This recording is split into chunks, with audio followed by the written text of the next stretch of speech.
Hello friends, welcome to Suja Samayal. இன்னைக்கு நாம Knorr mixed vegetable soup எப்படி செய்யறதுன்னு பார்க்கலாம். கடாயில 2 டீஸ்பூன் அளவுக்கு எண்ணெய் ஊத்தி இருக்கேன். இதுல ஒரு 2 பல்லு பூண்டை பொடிசா கட் பண்ணி சேர்த்துக்கிறேன். வெங்காயம் ஒரு 1 டேபிள்ஸ்பூன் அளவுக்கு நல்லா பொடிசா கட் பண்ணி சேர்த்துக்கிறேன். இதுக்கு எண்ணெய் அதிகமா சேர்த்துக்க வேணாம். வெங்காயம் வதங்கினதும் 1 டேபிள்ஸ்பூன் அளவுக்கு பொடியா நறுக்கின கேரட் சேர்த்துக்கிறேன். 2 டேபிள்ஸ்பூன் அளவுக்கு ஃப்ரெஷ்ஷான பச்சை பட்டாணி சேர்த்துக்கிறேன். இதை இந்த எண்ணெயிலேயே ஒரு 2 அல்லது 3 நிமிஷம் நல்லா ஃப்ரை பண்ணிக்கோங்க. இதிலேயே இந்த வெஜிடபிள்ஸ் நல்லா வெந்துடும்.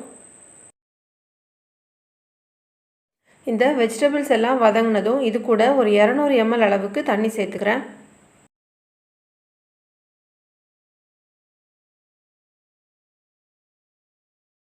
தண்ணி சேர்த்ததுக்கு அப்புறமா இந்த Knorr சூப் மிக்ஸ் பவுடரை இதில் சேர்த்து நல்லா மிக்ஸ் பண்ணி விட்டுடலாம்.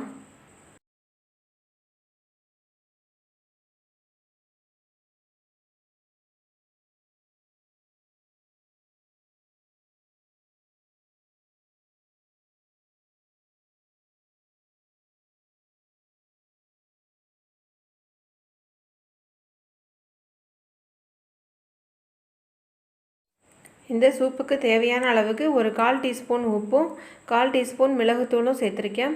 நீங்கள் உங்கள் டேஸ்ட்டுக்கு ஏற்ற மாதிரி கூடவோ கம்மியாகவோ சேர்த்துக்கோங்க.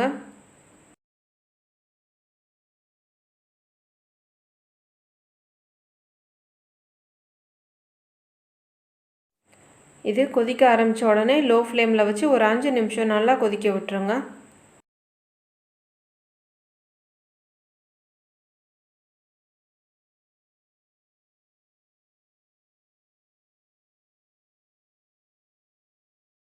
அஞ்சு நிமிஷம் கொதிச்சதுக்கு அப்புறமா கொஞ்சமாக நான் இதில் வாசனைக்காக கொத்தமல்லி தழை சேர்த்துக்கிறேன். அவ்வளோதாங்க, இப்போது சூப் ரெடி ஆயிடுச்சு.